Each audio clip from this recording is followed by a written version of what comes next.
Cool. So we are back for, I think this is Nice Nuggets episode 26. We are back with a very, very special guest. Some of you may have seen on my Instagram this morning if you follow me. If you don't, why not? But if you do, we have Rihanna Lovelace on the podcast. So here is Rhiannon. Hi. Hey guys, how you doing? All good, all good. There are a lot of people excited to hear about what you've got to say and hear your story and kind of sort of see and hear and chat and that kind of thing. So it's really, I appreciate you having me on. Definitely, it's still fun to do these. Nice, mate. It's a pleasure having you here. Honestly, it's awesome.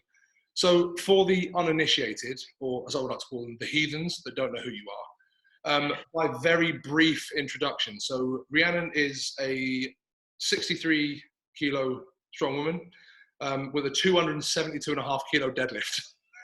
I feel like that's a solid introduction. So that's a 600 pound deadlift. She was the winner of World's Strongest Woman in 2018 and is the owner of Kaos Strength. So a couple of gyms in Preston and in Wales, I believe it is. Obviously the Kaos promotions, you're doing a lot of competitions up there, which is great. And obviously the Kaos clothing brand and all that kind of stuff. You guys are pretty much everywhere, which is great. That's a very, very quick introduction on my part, but I'll hand over to yourself. If you run through a little bit more of what you're about and who you are, and then we'll sort of get into the chat. So a pro strongwoman. I've been in strength sports for nearly 10 years now. World records wise, we've had the silver dollar, the axle, the Atlas stone, obviously the deadlift. We've taken things like the dumbbell British record. I think there's just the log world record left to go. Definitely want them as like my trump set. But before I was a strong woman, I did spend 5 years as a powerlifter before I transitioned over. And kind of up and coming through that, I spent a lot of time like dabbling in different sports. But mainly I was focused on like academics. That was me as a whole, really. Nice. Awesome. So I feel like you've just kind of, I'm not going to give you the opportunity to do that. You've brushed over the world records. Let's dig back into those. What were they? So your silver dollar, your deads. So the first one we took was back in 2017. That was the deadlift world record was 180. And it irks me that it is now 7.5 kilos off 100 kilos more. It really annoys me. But that was the first one. And then we took the middleweight one later that year, or just shortly after. We took the axle world record last year before. And then I was the first woman to compete with World's Ultimate Strongman. And I set the Atlas Stone world record. Yes, I remember watching that. That was amazing. That was really cool. So yeah, so there you go. So that's a kind of brief insight into who we're talking to here. So I imagine there's a few more ears have pricked up, sort of hear more about what we've got to say. So you mentioned you were a powerlifter first, so you did your powerlifting, and I imagine that the transition from powerlifting to strong man, strong woman is not uncommon. I feel like a lot of people kind of go through powerlifting, and this is complete opinion, so powerlifters don't at me. My background is weightlifting. I fell into strongman from weightlifting because I found it quite dull training for 2 lifts. And I imagine powerlifters, once you sort of hit a point of picking up big rocks and logs is a much more fun thing. So how was your transition? I kind of have this joke, and it's quite disrespectful, so I'm sorry, weightlifters, powerlifters, but like weightlifting and powerlifting is just the gateway drug to strongman. Pretty much. Yes. This is just a gateway drug. This is where you just get good, and then you come and do the best sport in the world. Yeah, I'm totally on board with that. So my, again, a similar analogy. So when I sort of fell back into strongman recently, my coach likened it. I'm not gonna stitch him up on here because that's not fair. But my coach likened weightlifting to Buddhism, Buddhist monks, in that you divert your entire life to a thing that no one really cares about. You're not going to get any money for. I mean, I think all strength athletes are guilty of that, really. You know, I feel like I get a lot of almost like red carpet attention, and I'm like, guys, like I don't save kids. Like, we haven't cured cancer. I'm effectively a human forklift. I mean, yeah, if you put it that way. I've dedicated my whole life to picking up really, really heavy stuff. Like that's, you know, it's a very niche thing. It's a very niche thing, but also I think, and especially from sort of, there's been a shift somewhere in the world within the last period of time, 5-10 years, whenever it was going to be, where now there's an awful lot more women getting into weights and lifting, which is brilliant. We've disappeared from that. I need to go and do my body combat and my body pump and step programs and jump on a treadmill. It's all of a sudden like, fuck that, I want to go and squat. I want to go and lift heavy stuff. And then going back to what we sort of spoke about before we hit record, it's sort of seeing people like me lifting weights isn't uncommon. But seeing someone seeing like yourself doing a 270 kilo deadlift is incredible. So all of a sudden it's more than just, we're not saving kids. We're not doing like these amazing things. And like, we're not, building orphanages. I think it boils down to a lot more in terms of the inspiration factor. You sort of people look at you and say, gosh, yeah, maybe I can do this. And you get people it can be done. Yeah. Absolutely. No, I definitely think, I think it's the last 5 years, it's almost like a revolution. I actually feel really honored to have been a part of it, to have been at the front of it. It's been such a shift, not just the results and the competitions and the numbers, but just things like the facilities. When I started Strong Woman, the closest gym to me took me 3 hours to get to. It only had a 60 kilo log. Like, that was it. That's why I had to learn on. There was nothing else. Very, very limited kit. There just wasn't kit for girls my size and of my level. And now we're seeing, there's like 3 gyms within a stone throw of my gym that offer strongman. And it's amazing. All these places that are all slightly different. They all have slightly different vibes and they attract slightly different groups of people, but to the same thing. And, it's crazy. And once you actually start looking at the numbers, like the records, like I said, nearly 100 kilos has gone on the deadlift in 4 years. 30 odd kilos has gone on the log in the same time. These are not numbers that the boys are matching. No. Like, I think about 6 kilos has gone on the log record in the last 4 years. Yeah. It's crazy, crazy, crazy stuff. When I joined the sport, the world record was 76 on the log. And it was 80 for reps this year at Worlds. Wow. I did not know. That's amazing. We're seeing so much progress so quickly. And, when you compare, somebody pointed something out to me that blew my mind. Back in the day of like Jeff Capes, Kaz, what everybody loves is like the old school strongman era. Some of their Atlas stones, were like up to 140. My world record's 141. Yeah. Like that's what the little girls lift now. That's crazy. And, the big boys are talking 300. They're on, who's doing the first 300, when's it going to happen?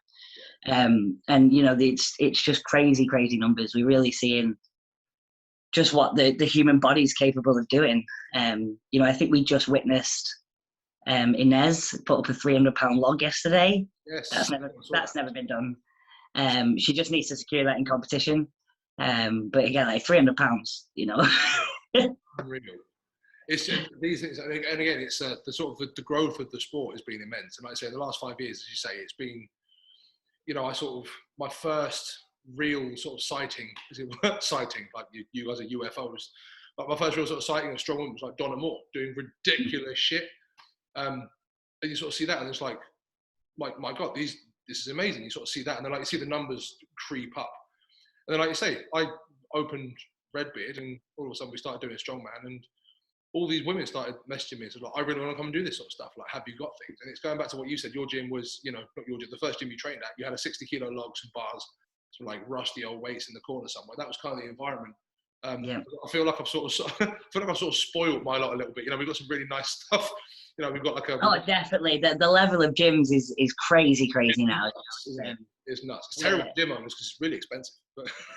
But back in the day, strongman was a group of mates that would invest in a load of kit, dump it in a field, probably grab a crate of Fosters on the way to, and just throw some heavy shit about for a few hours and go home. Yeah. Like that was, but we're seeing much more of like structured, professional level of sport.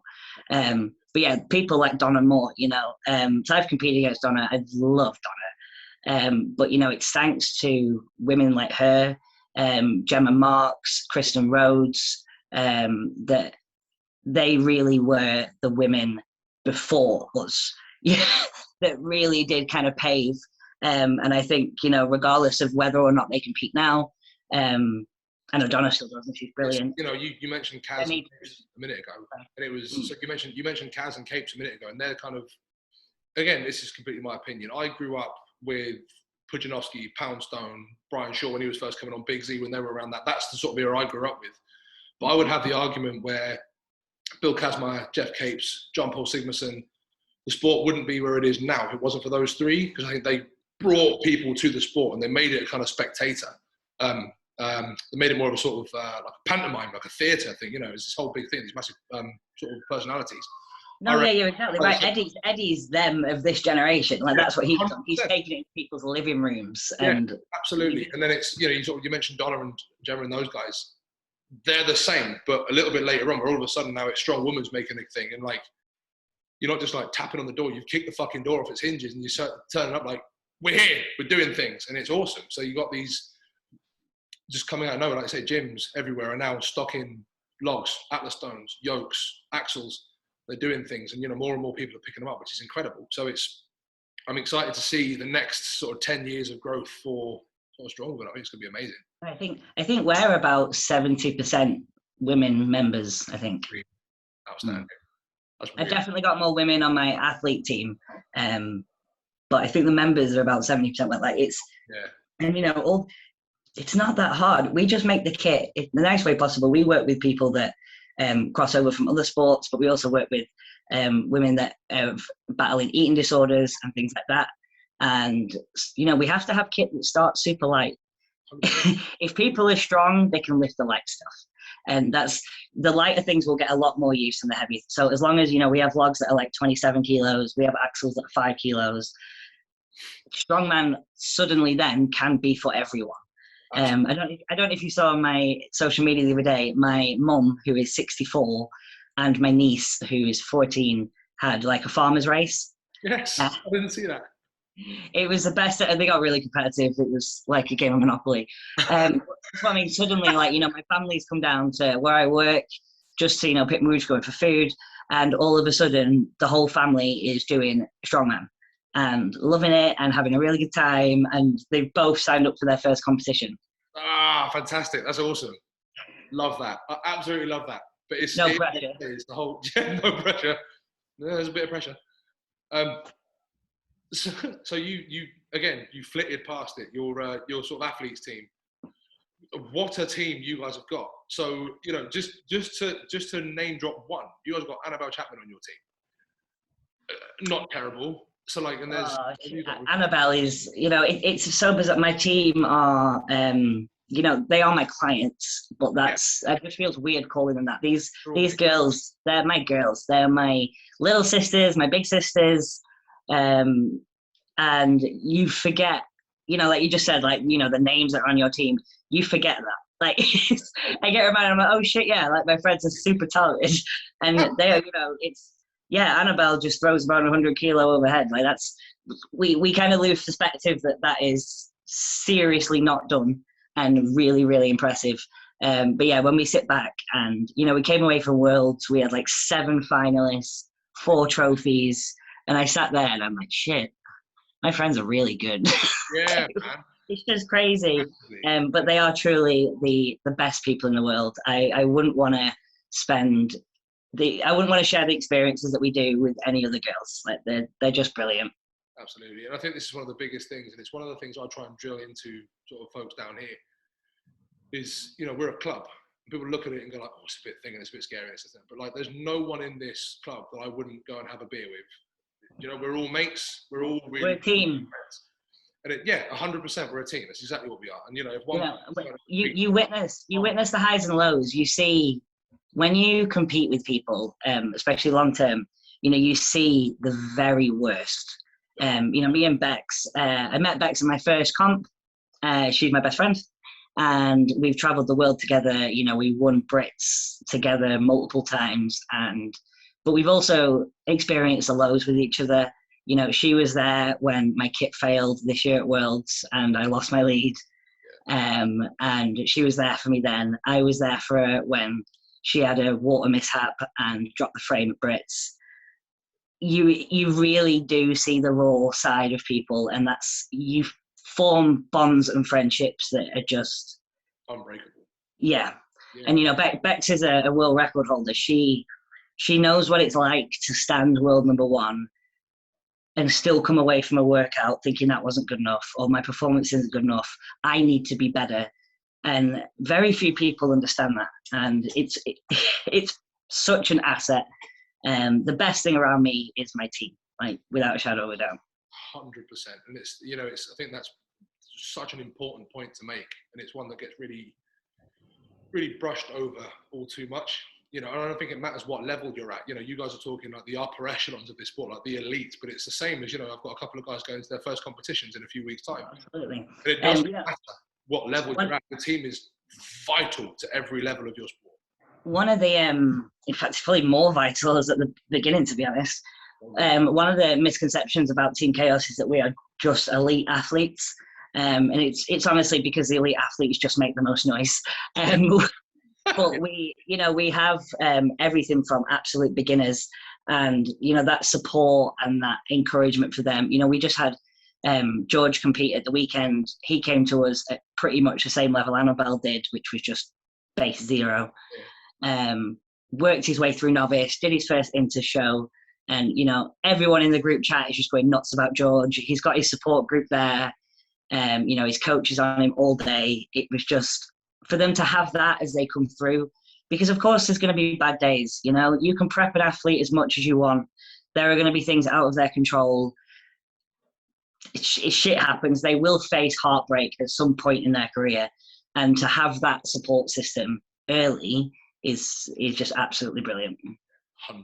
I couldn't agree more. It's really important, and unfortunately, it's one of the things that's done quite badly in a few places. We've got a guy, and again, this is a very anecdotal example, but I think it rings true to a lot of places. A fellow that come down here, and you'll see him a fair amount on our social media. Dave, really nice guy.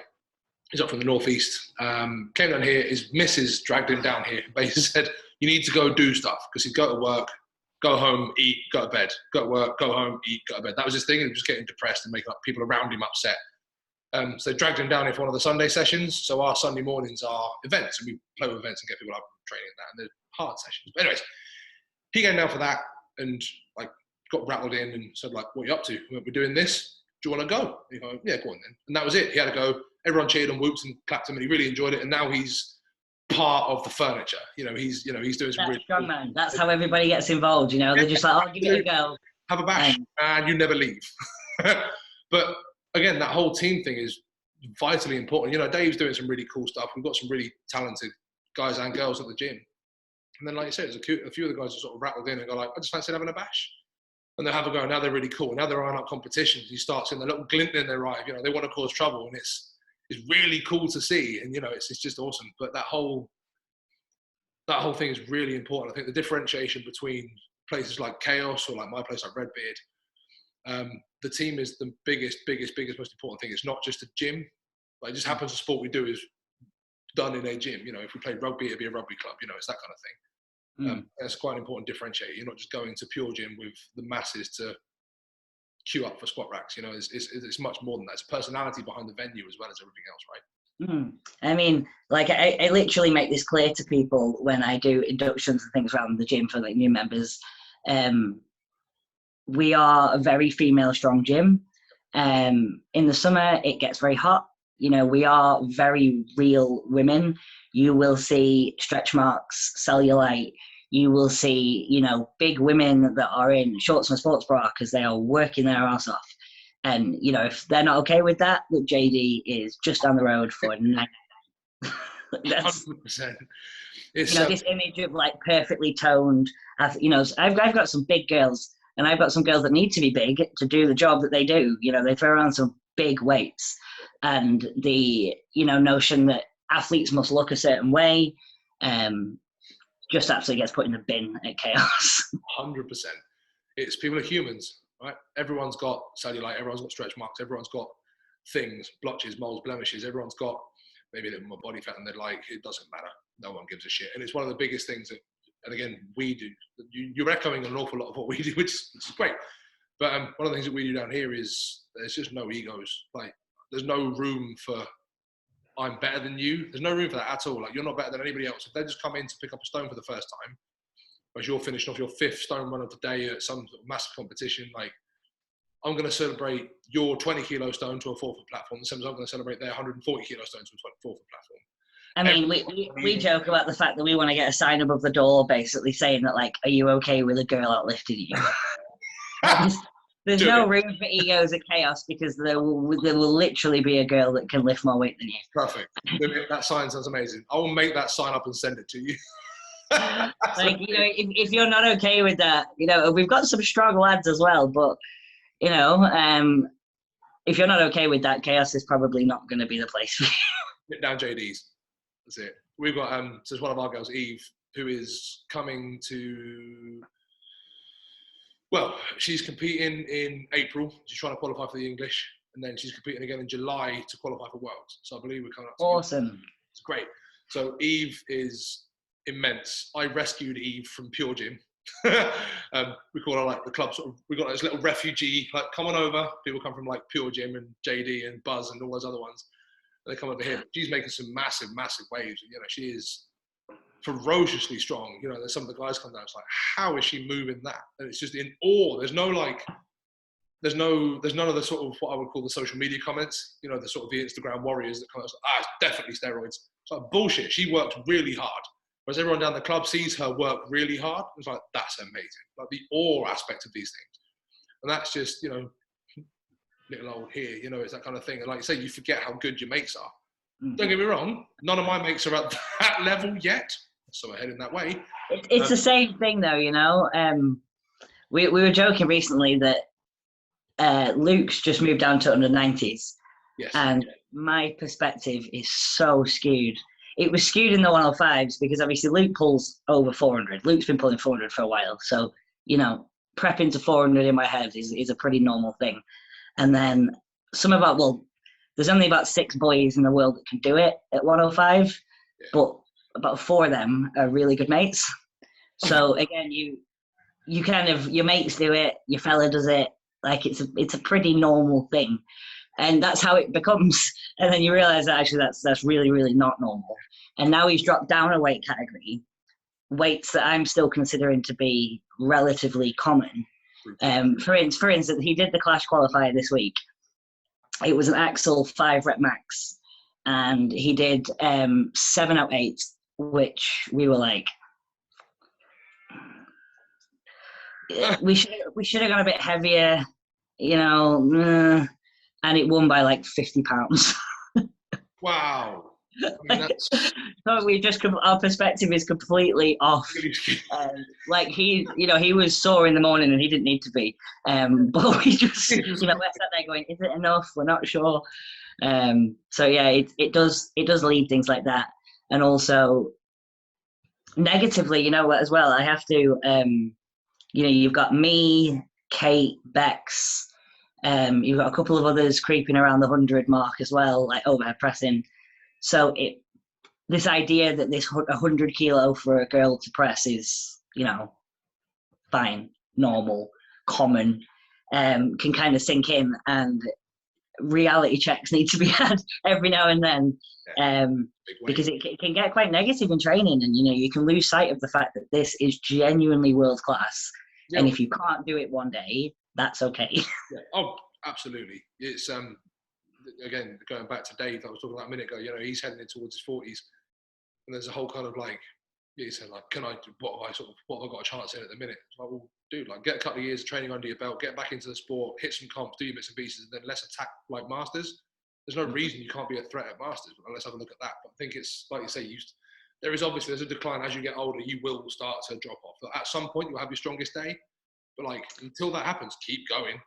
Well, me and Luke were talking about this recently, actually, this transition to Masters. Yeah. We basically came up with like the ideal game plan, bearing in mind neither of us will probably get to Masters, so I don't know why we came up with it. But I think it's Savatinov that's just done it, and I might be wrong. It's one of the kind of ex-World Strongest Men boys. And basically about 36, 37, they just pulled off the scene. They haven't really done much. They basically had a break. They let the damage that had occurred during their career heal, let their body have a break, and then he's actually returned as a Masters and he's looking, I hope it's Sabatino, or I'm going to look stupid. He's actually looking in really top shape. And we basically were like, yeah, that's the way to do it, because otherwise you just carry your shit through. Yeah, and we've all got it. And to give it a break, we could see the best Sabatino yet. Maybe. Mark Felix is not getting worse. Absolutely. I think Zaviskas just did the same, right? So we kind of found out he had some injuries, and now he's come back through to sort of World Masters and that kind of thing. He's obviously a very, very different kettle of fish. The issue we see is he's carried a lot of injuries. He did have an exceptional. What was he like? 18 times Lithuania's strongest man or something like just and that takes reasonable wear and tear. Yeah, we can call it that. And I love the thing I love about Z is I think I don't think I'm being cruel or anything here. I think this is a fully accepted thing that he will not be his best anymore. Like, he has peaked performance-wise. But what I love about Z is that he just loves the sport. He just loves competing. He does local shows. He does Lithuania's Strongest Man. He does OSG now. And I just love that. And I hope at his age, with his level of experience, I still love the sport as much as he does. Absolutely. And it's one of those, I think if you have that kind of mindset of just crack on, if you love a thing and you devote your whole life to it and you want to do that sort of stuff, there comes a point where you have to kind of accept, like you say, you have to accept if I had your strongest day, everyone's going to have that peak at some point. Some it happens earlier than others, wherever it may be. But then it's like you say, if you can kind of stick through with it. I watched a sort of like a mini documentary on Z a little while ago. And, when he was competing for World's Strongest, the way he trained was horrendous. Like, you and I have got like our teams around us, and I'm not comparing myself to you. That's nonsense. I don't compete so much now. I'm fucked. But, like, we've got our teams around us, and we do all our bits and bobs, and like the people that we train with and that we as coaches train, they're in an environment where everyone's kind of hyping them up, and you've got this whole big thing, and there's a structure to it, and there's all of that. And like I say, I find it really hard to get to the gym at 4 a.m, turn the lights on, get some kit out and start training when it's cold, it's dark, I'm on my own. It's hard. But when you've got your mates with you and everyone's there on a Sunday morning geeing you up, it's a much easier session, right? So Big Z would have all of his stuff stored in, I think some like old abandoned stadium in Lithuania somewhere, like half-hour drive from his house. He'd go over there in the morning, drag it all out, do a session, put it all away and drive home again, all on his own. No music, no nothing. I think Kielikowski's the same, isn't it? Is it like a bar? It's nuts. But like, there's no one around you. And the interviewer was saying, like, why do you do this? It's like, because this is really hard. This is really hard. So when he gets to competition and the weights are loaded for him and there's crowds, like, it's a breeze. When we moved to South Wales, we had a transition before. We obviously set the gym up down here. And we've got a lovely little courtyard at the back that I set the jerk boxes up. And, I set like a little just makeshift gym. And, I would put all my kit on and I would get stretched and everything. And I would go out and I'd do my warm-ups, and then Luke would come out and I'm just sat with a dog. Perfect. He'd be like, have you done your set? Like, no. Perfect. I was an absolute nightmare. Yeah, that going to the gym. I have a lot of respect for, the kind of, Kielikowski's just nuts. Like, that's just watching that guy train. We are very fortunate with the setups that we have access to. I won't lie and say that things are like inconvenient. Things are conveniently placed to help me train. Yeah. And it does make a big difference. Like I said, it's the luxuries that we have. I look at down here, I've got logs we've got a 20 kilo log up to a 65 kilo sort of actual wooden log. And like every step in between, they're all loadable. We've got a couple of axles. We've got a 7 kilo, a 20 kilo, 2 35 kilo axles. Like yokes, I've got 2 yokes, and we've got other bits and pieces with all this stuff around, and then people kind of come to us. So like, you're all spoiled. Like, I remember my first ever strongman session. A mate of mine had a rock. He used to work at a quarry. He had a rock, a tire, and an axle. That was kind of it. Yeah, but that's stuff. I'd say in a field. It was in his shed in his backyard. It's funny when you get one of the old Kaz. I can't remember who was mocking, but basically it was raining, like drizzling. It wasn't even rain. And somebody was whinging, and he basically lectured them about, like back in his day, you'd do it like -4. Perfect. Yeah. Indoor runs were not a thing back then. you know, being allowed to take your kit in a gym have been a rarity. Indoor runs, absolutely not. Yeah, absolutely. And it's the whole, you know, a little bit of drizzle. Training's off. Can't do it. You know, the farmer's handles are slippery. It's dangerous. You just kind of just get and do it, right? But yeah, I think that's again, that's an attitude that separates, you know, sort of people that want it to people that don't, I guess, isn't it? But again, she says, with like, I've got the heaters on early in my gym, so when I get there, it's warm. Nice. I mean, yeah, that's. I came down one morning. I've got a heater. You can't see it, it's just off camera up there, but I got that fit fairly recent. I came into the gym one morning to do some stuff, and I went to pull a bar out of the rack, and it had frozen in the bottom. Where obviously COVID was a thing, we've been spraying things afterwards and like rubbing bars out. There's a little pool of water had sat in the barbell holder, and it frozen the bar into the thing. It's like, absolutely not. Heater, get it in. So I'm very lucky that the level of comps that I now compete at are all arenas with like aircon. We are very spoiled nowadays. Let's be honest. Car parks, you know, that kind of thing. But it's but yeah, I'm not saying you got to make it difficult for yourself, but if you've got the niceties there, great. If they're not there, go get it done. You'll be all right. Let's going back to you saying, you know, you went out and got yourself all stretched and warmed up and then sat with the dog. I feel like that's a perfectly acceptable session in itself. You know, we have gym dogs that come down here. There's a few of the guys that come through, and I get a text. I love training with my dogs. Like, they're just brilliant. Reason. Every gym should have a gym dog. It's just hard to have a negative session when my dog's there. You know, even if things are going wrong, play with the dog a bit, don't really care, try again, you're fine. Absolutely. It's hard to carry through that frustration and have like a really negative session when you've got a puppy sat there. It's really difficult. It's near impossible. So like, we get people from time to time like, do you mind if I bring my dog down? It's like, a little more that you had to ask me. Bring your dog. More to the point, why have his dog not been here before? And yeah, gym dogs are amazing. I think every gym should have a dog. I'm currently trying to train I've got 2 Springer Spaniels, and they're not great gym dogs because they are just everywhere. They're feral. So I'm currently trying to train them to be better gym dogs. I mean, we were just lucky that like we had ours from a puppy with the gym, and you know, effectively the first command they learned probably before their name was off the platform. Perfect. Like that's a thing that they know they've had to learn because safety, the chihuahuas. Nice. Yeah, they're quite little. Like a trainer. But yeah, no, that's all good. So I feel like kind of wrapping up. So we obviously had a couple of questions that people fired through on Instagram. I went through these just before we hit record, so you've had a bit of a chance to think of some of them, because there's a couple of really interesting ones.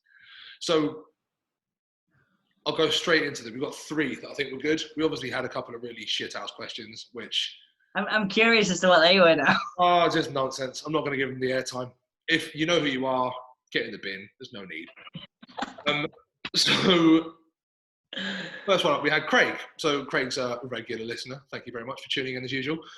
He's put, will we see an increase in televised women's strength sports like we have done with women's rugby? Oh, massively. It's going crazy. You know, we weren't on TV before last year. And now you're seeing, other than like, you know, news articles and things like that. But now you're seeing the TV show UK Strongest Women is airing for the first time, I think, actually very soon. As soon as I have the dates, I will be posting them everywhere. But yeah, so UK is on TV, but also World's Ultimate Strongman has got on ESPN. I know some Strength Collective in America are doing some ESPN work as well. So it's gone from effectively no TV time to 4 separate contracts in about 18 months.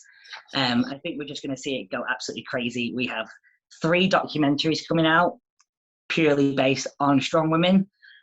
Hopefully nothing that gets things like Netflix attention and things like that. So yeah, it's going to go absolutely crazy. I think it will across all sports. You know, yes, we've seen it in rugby. I think we'll see it more in football. I think it's going to go the next 5 years. I think we'll probably be as close to a revolution as we're going to see. And as I mentioned before, I'm just really honoured to be a part of it, to be honest. Yeah, I agree. There's a few, like you say, like the documentaries and the ESPN stuff I wasn't aware of, but obviously with the UK Strongest, they're doing a big thing and sort of shifting that through. I'm a huge rugby fan, so I sit and watch the rugby, and that's awesome that we're seeing more women's rugby on the telly and things. But yeah, it's very much, there has been a huge shift. We spoke about this a couple of times in the last sort of half hour, 40 minutes, but this shift has been a long time coming. And I think, you know, women are taking this, like, grab it by both horns, kick the door in and just go do, get seen, take up space, make noise. Absolutely go do it. So it's awesome. It's really, really cool that now people are getting this kind of airtime to share this stuff, right? So hopefully it's going to help grow. I mean, we're here talking about strong man, strong woman. You know, hopefully it's going to help grow our sport, because that's why we're here, you know. So yeah, awesome. I'm really looking forward to that. I'll look out for the documentaries, and obviously when UK's comes up and you start sharing it, I'll blast it. We'll have it on the screen at the bar training, and it's really, really cool. So that's going to be awesome for people to see. That's great. Nice. So then Jade asked an interesting question. So who do you think, if anyone, stands a chance of taking your title as the pound for pound strongest woman? Now, before you answer it, I was going to cover this at the start. Pound for pound strongest woman. I feel like that's a weird caveat because you are immensely strong anyway. But for, again, anyone that's unclear on what that means, relative strength being weight lifted relative to body weight. So pound for pound, what you weigh compared to what you strength, you lift more than any person on the planet. That's a hell of a thing to be able to say. So pound for pound strongest woman on the planet is amazing. And I don't think people really fully appreciate what that means. So if anyone, do you think anyone stands a chance of taking that from you? I've had a good think about this and I can't think of a soul. See, the issue we've got is that I'm not chasing the pound for pound. I'm chasing the strongest. Yeah, 100%. You know, I want that heavyweight deadlift world record. So I've kind of pulled away from the lightweights in terms of deadlifts. I'm going to try and phrase this in the least arrogant way possible. I don't think. Okay, so let's put it, I'm getting close to 5 times body weight. Like that's my goal. I want to hit 700 pound at 140, and I don't think we've seen 3.5. Wow. Oh no, we might have seen 3.5. I think we've seen 3.5. I don't think we've seen 4. Not seen 4 yet. When you're kind of comparing that, it's going to be a while. It'll be a while, but it's coming. Like, it's definitely coming. There will be a girl out there that is just training, that is just chipping away, that, you know, will be the next biggest thing. And to be honest, I can't wait. It's hard, and it is true what they say at times. It is lonely at the top. You know, especially when things like my deadlift, we encounter situations that are scary, that I maybe like to speak to somebody about, and you realize that you're kind of the trailblazer, and you know, there's no footsteps to follow in. You are setting the footsteps. You're making the footsteps. But yeah, so I'm kind of like, for that day, I'd love to have another little 600 pound lightweight deadlifter, just to show the world that, you know, we are. I'm not. This is doable. Like, this is very, very doable for women my size. You know, one, is it abnormal? Is she, you know, a bit of a genetic freak? But, you know, the more girls we can get up here, the better. So there are some girls climbing. You know, Kira from America is doing. I know she's hit over 500 pound in training. We've got my Kate is not far off 500 pound at all. Chloe Brennan is not far off 500 pound. So, you know, these girls are really, really coming through. And I've got Christine Matthews in America as well. And it's just a case of give them enough time, and they'll chip away. I've got full faith in all of those girls. We will definitely see more 600 pounds in the future. But for now, I think we'll just see more in like the heavyweights, and maybe girls like Nadia from the middleweights, potentially. Yep. Interesting. It's funny you sort of say, you know, I don't think, you know, you're saying that without sounding arrogant. I don't think when you're good, it counts as arrogance. I don't think it does. I know what you mean, but it's, you know, it's a crazy thing to, like, you know, we sat there and I was like, we've put nearly 100 kilos on the world record. Yeah. What? That's an arrogant. Realizing that, you know, somebody asked me in an interview, you know, who's world number 2? And that's when, like, the penny dropped that, like, it wasn't even 500 pounds. I was like, shit, that's like 100 pounds ahead. Yeah. You know, even Eddie at his prime, he wasn't, you know, nearly 20% ahead of the next guy. Yeah. And that I just like deadlifts. I'm just Just enjoy doing them. I just like deadlifts. Yeah, I have a lot of faith in myself. I have a lot of confidence in myself, and I just get my head down and work hard. But I don't think there's anything particularly about me that's. In fact, if you genetically, I'm not actually built to deadlift. I have bad leverages. We put a picture up on Instagram recently, kind of like a throwback to sort of whenever it was, and that was really interesting. Sort of seeing like the frame you were. I don't know how long ago that was. Back when about 10 years ago, I think that was. There you go. So like the difference in 10 years from when that picture was taken to now. I think, and again, it goes back to the kind of. It goes back to the we're not building orphanages, but you're inspiring people, and it's incredible when you see that, and people that want to get a bit bigger, that have maybe gone down X, Y, or Z route, and they want to get stronger and they want to do something. They'll look at that and they'll look at you and say, well, 10 years, time's going to pass anyway. Like 10 years is a long way away. I look, in 10 years, I'll be 43. But like, I'm going to get there at some point. I might as well do stuff now that my 43-year-old self is going to say like, oh, that's great, cheers. You might as well my journey with my body has been very weird and very, I didn't see myself getting here. Basically, as a teenager, I was very insecure. I've always had, you probably noticed as I say, I've got big delts now, but I've got quite naturally broad shoulders. I was pretty heavier set as a kid, and effectively what I turned into was effectively the fat friend. I'm sure there's tons of girls that can get what I mean by that. When it came to boys' attention, it was to meet my friends, and the obsession about becoming skinny.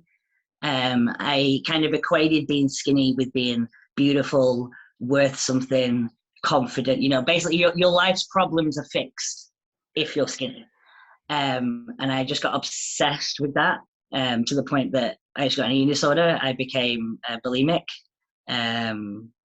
My whole lifestyle at that point was horrendous. Just drinking, bulimia, it was not how my metabolism is any good today. I have no idea. I treat it like shit. But yeah, I just chased this tiny thing. I went to the gym. I did all this cardio shit. I did all this diets, keto diet, you name it, I did it. And it just made me miserable. I didn't get anywhere. I still had roles that made me insecure. I still didn't have a bum. And I literally got to the point where I was just like, fuck it. I'm just going to do what I like. I'm just going to do what I enjoy. I don't even want guys' attention. And then within 6 months of lifting weights, I had a six pack. I had the start of some glutes. And suddenly, for the next few years, I felt like one day I might have a body that I want people to see, I'm proud of, I want to flaunt, I feel sexy.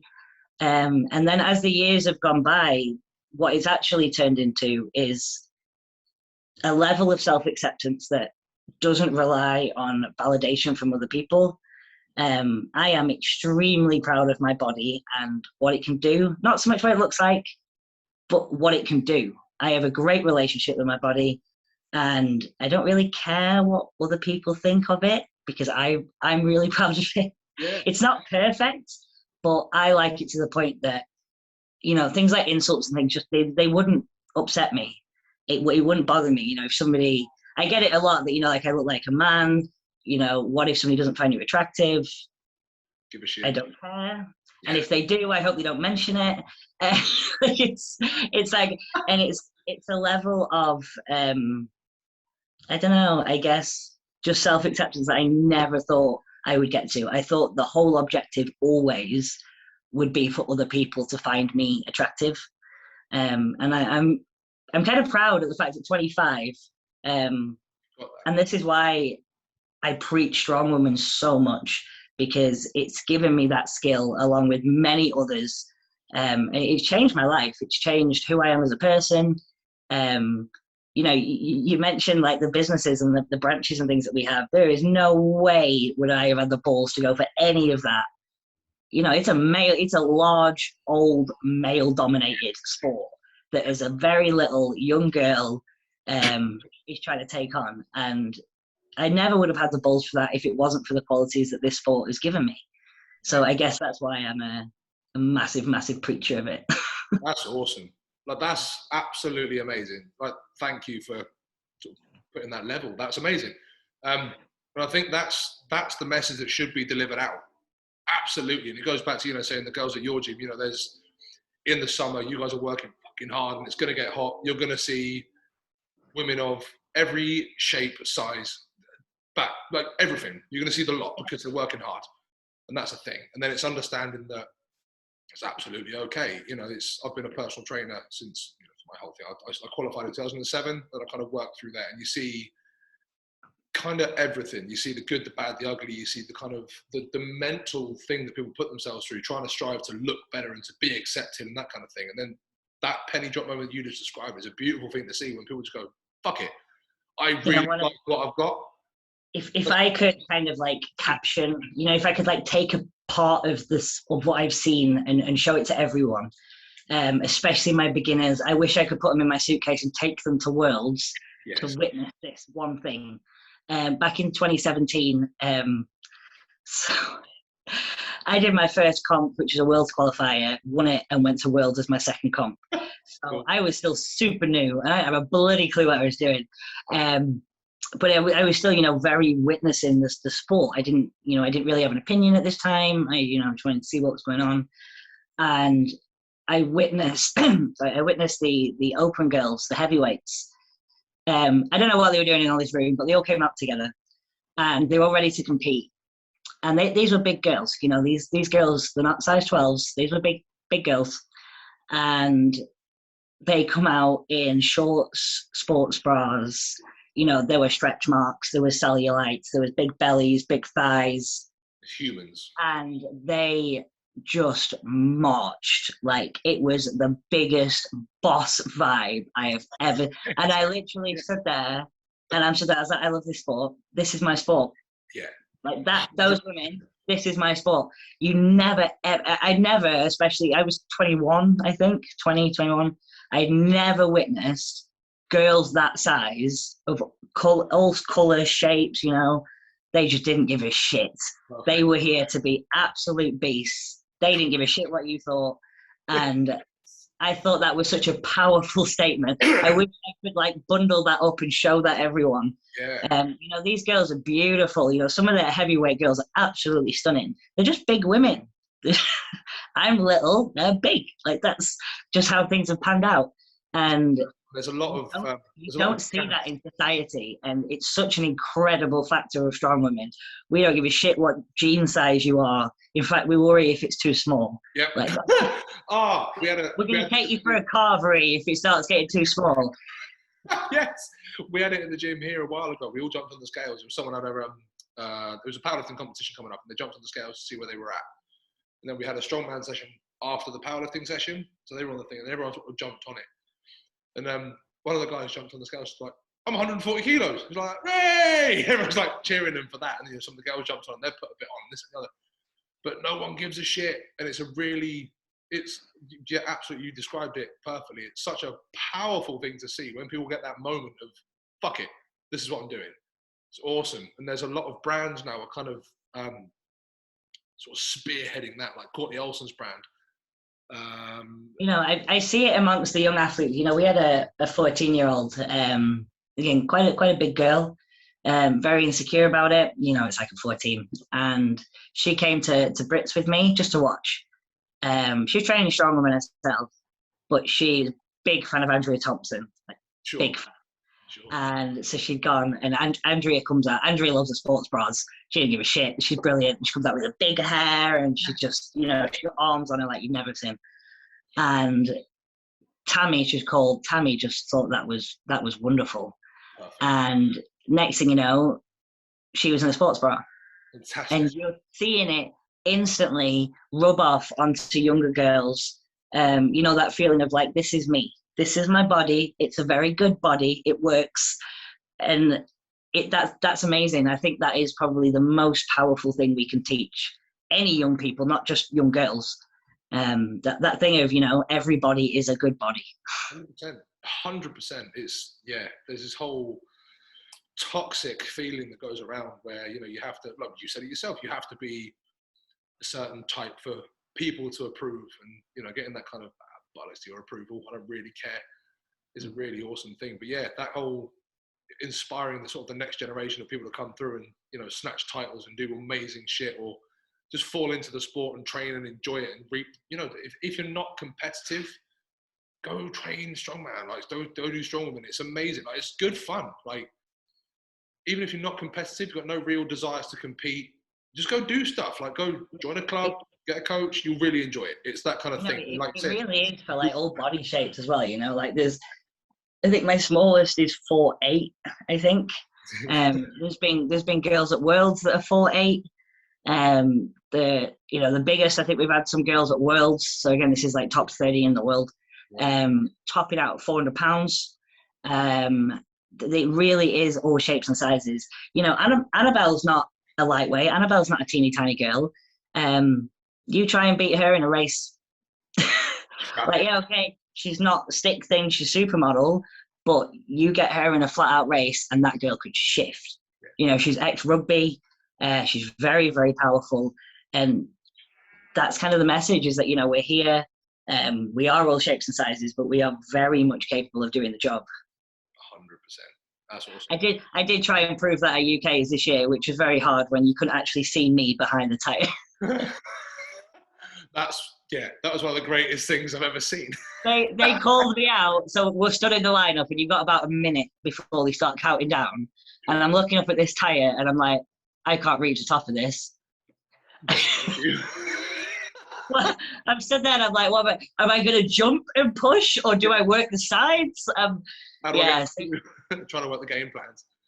But yeah, it's such an important message, and I think that's probably a great place to finish, to be fair. It's such an important message to throw out, is just get involved. And I don't think that's solely for strongman or strongwoman. That's for football or rugby or tennis or badminton or track or throwing, or if there's a thing you fancy doing, just get stuck in.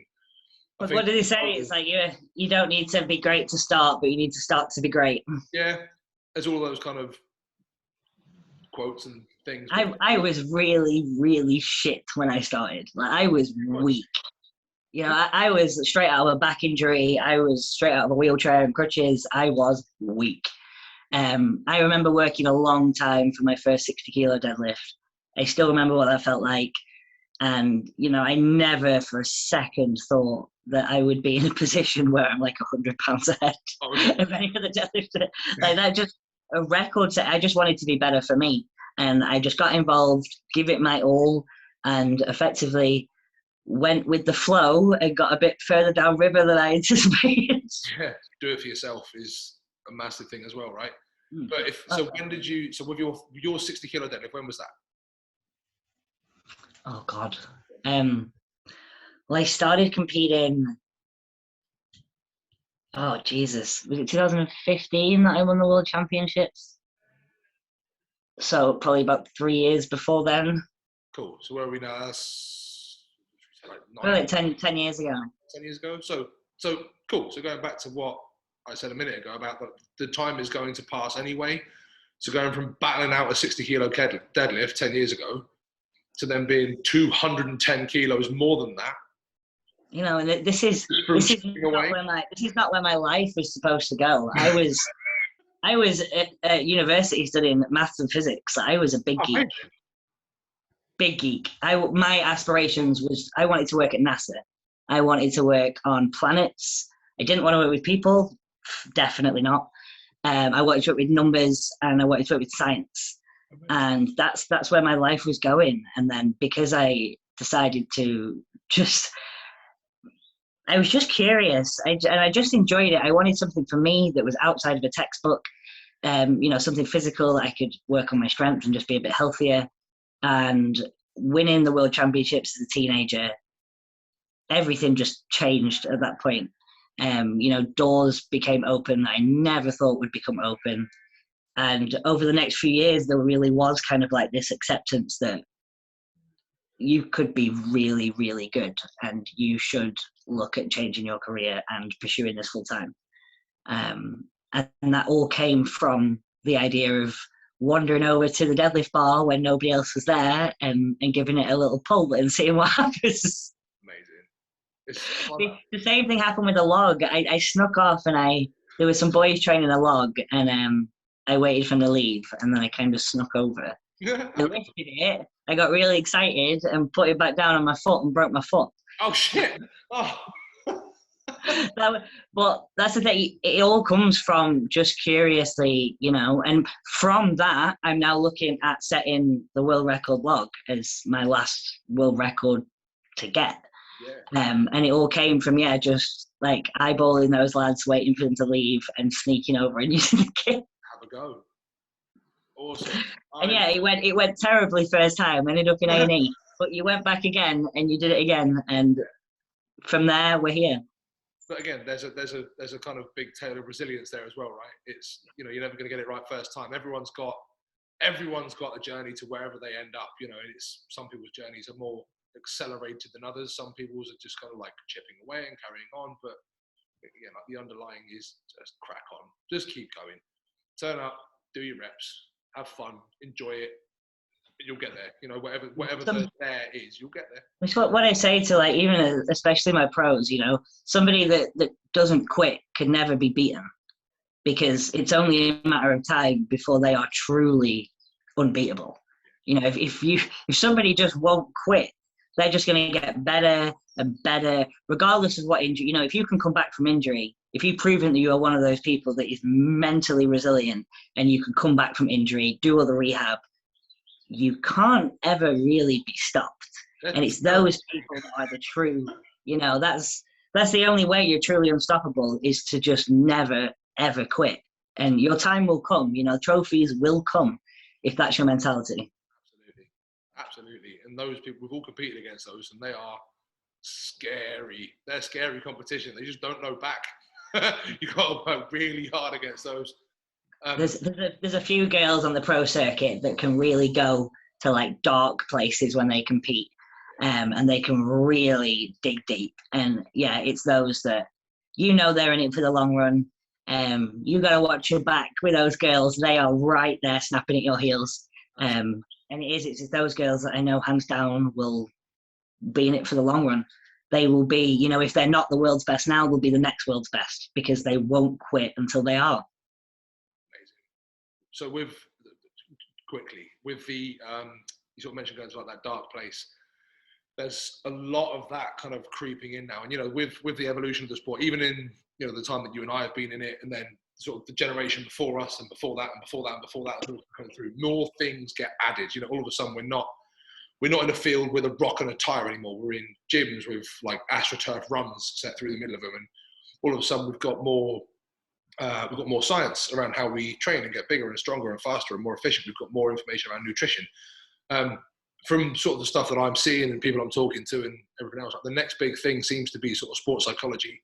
More people are taking the kind of mental aspect of the sport as that, again, just that kind of marginal gain, but kind of getting to that point. You see interviews, we'll go back to Eddie with his 500.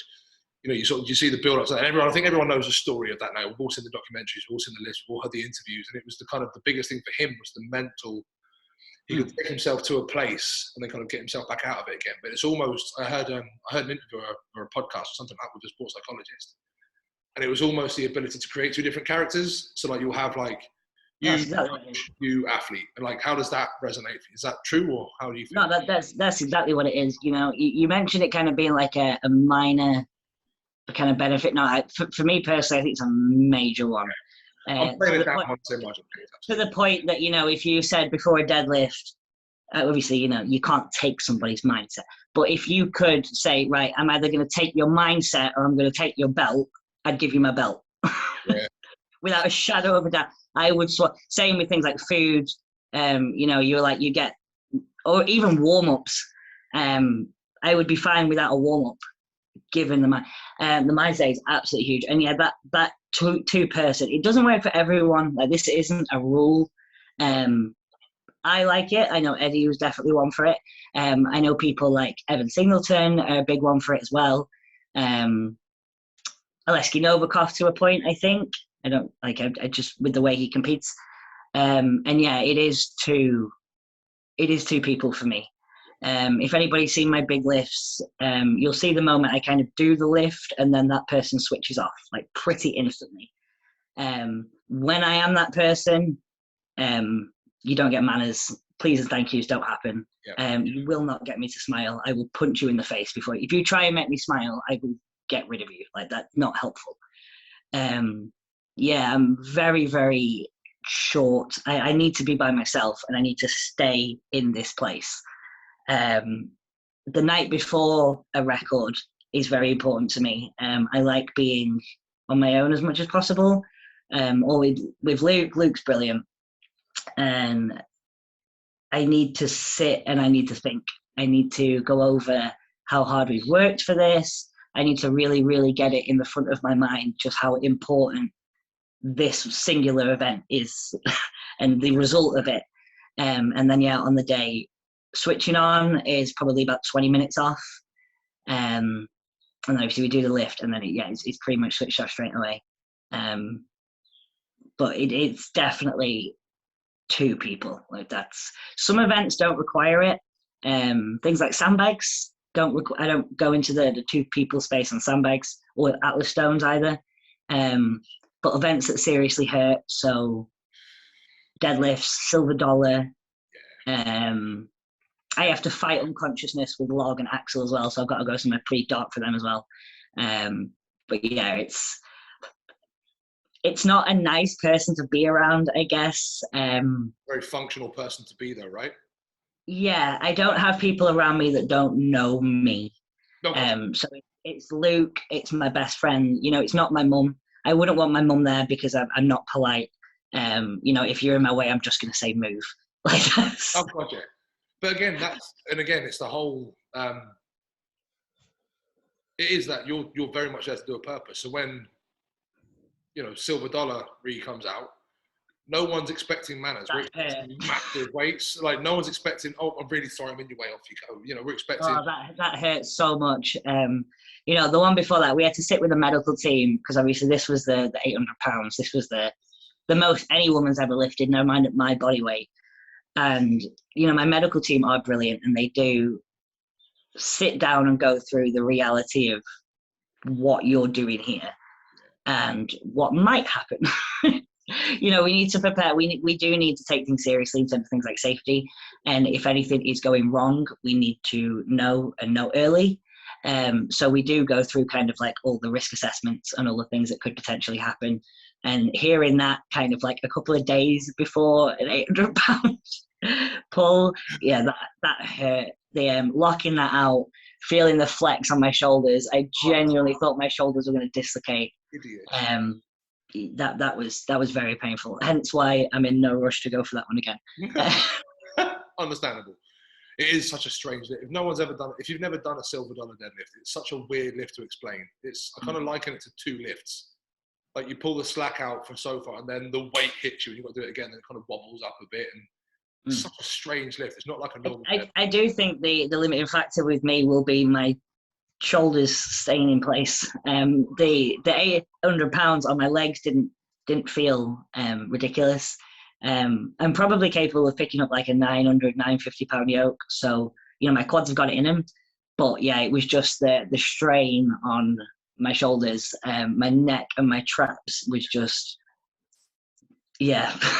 That doesn't sound fun. It's yeah, all credit, all respect to you for it. It's a hideous lift. That's awesome. I think we're gonna wrap it. That was amazing. So we had a third question from Rachel, which is what's the next record, but we just chatted about that for the last 20 minutes. So that's now answered. There you go. All of them, basically. I'm coming back. I mean, I've got the 151 stone sat in my gym ready to go. I pressed 100 the other day, which is more than the Axel World record. We have designed my deadlift peak. I just need to find a comp for it. But yeah, all of them is the answer. Outstanding. That's such an amazing attitude. Absolutely amazing. It's awesome. So absolute pleasure, privilege having you here and talking to you and hearing your story. I really appreciate it, genuinely. And I know there's a lot of people listening to this is going to get a lot from what you said as well. So thank you, firstly. Secondly, plug. what do you do? Where can people find you? How can they buy things from you? Because you've got some wicked merch coming through as well, and your coaching stuff as well. So, oh God, yeah, I think the most thing we need to obviously is the brand new stone sleeves that are coming out, the Kaos stone sleeves. Those that witness my worlds and witness my kit mishap, you can come away from something so negative like that, and you can either come away and be depressed, or you can come away and do things better. And so we've designed these new sleeves. They've got inside and outside rubber grip.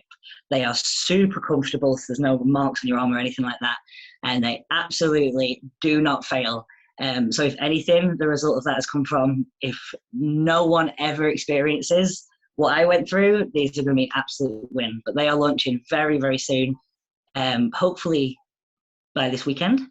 And we also have the rest of the merch available at kaosstrength.co.uk, but we have also things like grip tops, t-shirts, tracksuits, you name it, we've got the works. Perfect. And it all looks great as well. And the most of it's doggo themed. Yes, I was about to say exactly that. This is kind of where I'm sending people. Go get t-shirts with dogs. What was it? Lift, deadlifts, pet doggos. I think that's a motto for life anyway. Oh, deadlifts, pet dog. That's our bestseller. That's gone absolutely worldwide. 2 best things in life by far. It's amazing. Deadlifts and dogs are, by far and away the best things in the world. I'm fully on with that. Fully on board. Cool. And then obviously people can get hold of you through Instagram and that kind of thing, through the gym page, obviously through your own sort of athlete page as well. And again, I'm taking money from my pocket to yours in the sense of, you do your kind of coaching as well. You do your online coaching. We've got one of your guys, Matt, trains at our gym because he lives locally, but he's followed your programming for a while. He's brilliant. He's unbelievable. So Matt is, firstly, Matt is one of the nicest people I've ever met. He's such a lovely lad. However, he is also an absolute monster.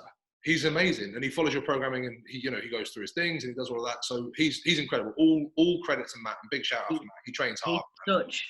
The only way I can put it, and is any coach out there, exactly, he's a beautiful lifter. Yes. The way he thinks about the lift, his technique, the execution, so wise beyond his years. In fact, most adults, if I've worked with a lot of blokes, 99% of adults don't think about things to the level that he does. The execution is, but he's a teenager, and we're already seeing phenomenal lifts from him. He is. I couldn't say better things from Matt. He's absolutely brilliant. Me and his mum think the absolute world of him. He's a really, really good him is obviously just stepping things up this year with comps, getting him to potentially UK Strongest Junior, and looking at getting onto the England's and UK Strongest Man scene as soon as the time comes. Amazing. That's awesome. So people want to follow in Matt's footsteps. How do they get hold of you for coaching? Coaching wise, you can either the same website as the clothing, or you can hit me up on Instagram. I do have a few spots left on the team for this year, and we do everything from, like I said, complete beginners right up to world class, world record, and like OSG. Amazing, awesome, grand. So go do that. Go buy some Kaos merch. It's awesome. Go lift deadlifts, pet doggos. Go do all that kind of good stuff. But more to the point, go back, listen to this again. There's some amazing points in there, and there's some really, really important things to kind of note.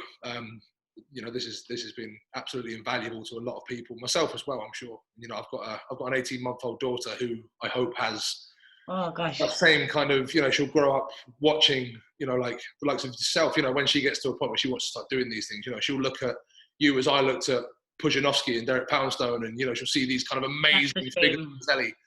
And that's awesome. And, that's the kind of role models I want people looking at. So, that's amazing. So thank you so much for today. I really appreciate it. Anyone else listening, if you've made it this far without immediately going to Kaos to buy things, just if you don't already, follow Rhiannon. She's incredible. The stuff she posts up is amazing. I'll put up your Instagram handle in the kind of notesy bit underneath this. Or failing that, just punch it into Instagram. You'll find it. And that's that. But awesome. Thank you very, very much again. Truly, truly appreciate this. This has been amazing. And hopefully I'll see you soon. No problem at all. Thanks for having me, guys. Cheers, Ed.